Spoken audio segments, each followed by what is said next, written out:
Welcome to the Brass and Woodwind Shop. Last week on Friday by Request, I featured this cornet in my video. Someone had asked about spray painted instruments, and this instrument was spray painted, so I used it for an example on my video. And I mentioned that it was not worth fixing because it has a bad crease in the bell. One of my viewers named Tim left this comment. I know you might not think it's worth it to restore that instrument, but YouTube is all about restorations.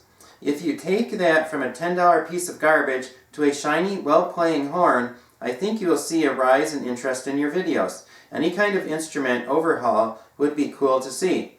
The worse they start, the better they are to watch. So what I'm going to do for the next few Fridays is restore this instrument. My sister found this instrument at an antique shop and she bought it for me.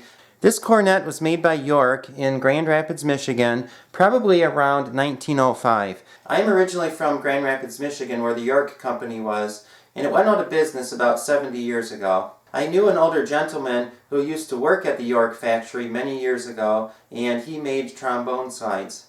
It was originally silver-plated like this, but sometime, probably many years ago, somebody spray painted it with gold spray paint.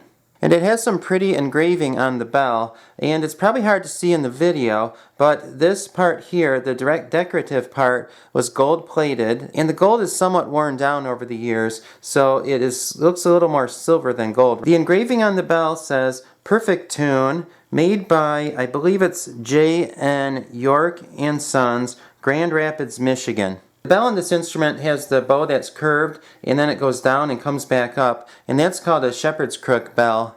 Another interesting thing about this cornet is that it has two tuning slides.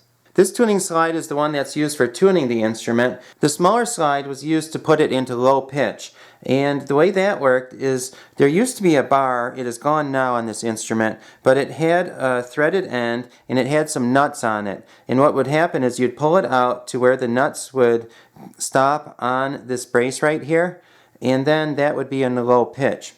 Then you take the valve tuning slides and pull them out to where the lines are, and that would keep them in tune when you push down the valves. Because when the instrument is made longer, the valve slides need to compensate by being made a little longer also. And there are the lines on the tuning slide right there, and it says LP under it. I don't know if you can see it in the video, but that stands for low pitch. And now, at least in the United States, the standard tuning is to the pitch A440.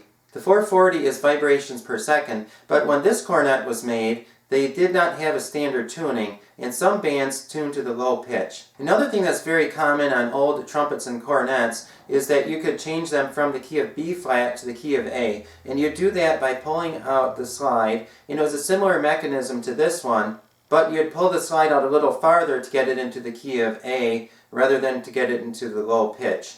I originally thought this tuning slide was for the key of A, but I know it's not because the slide portion is not long enough to pull it out that far. And also for the key of A, the lines are usually in a little farther for where you pull the tuning slides out to.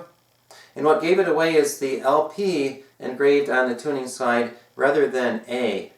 I also have an old York mellophone in my shop, and it has three different tuning slides with it. It has the F tuning slide, and then it has an E flat tuning slide, a D tuning slide, and then on the third valve tuning slide it has three different lines. It says C, D, E flat, and then if you push it in all the way it's for the key of F.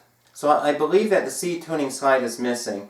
This instrument will need quite a bit of work. All of the slides are stuck, and also some of the valve caps are stuck. And the valves are sluggish. They work, they go up and down, but they're sluggish. So I'm going to have to do some work on that. And of course it was spray painted, so I'm going to need to get the spray paint off of it. And there are not that many dents on this instrument, but there is one very bad dent right here. And somebody tried to get this dent out in the past. You can see that someone put a mandrel in there and it pushed out the dent a little bit, but they could not get past the dent because it was so closed up. They probably did not have a mandrel small enough to fit in there.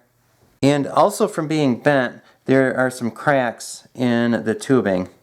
So these cracks need to get patched, and there will be a lot of work to do on that dent. That took a little longer than I thought it was going to, telling you about the instrument, so I guess we'll get started working on the instrument next week. I will work on this instrument for the next few Fridays until it is complete. If there is a video you would like to see for the Friday by Request series, look in the description below for a link to the video request form. If you have an idea that is interesting and compelling, I may use it on one of my videos. I hope you enjoyed the video, and please subscribe for more band instrument repair videos.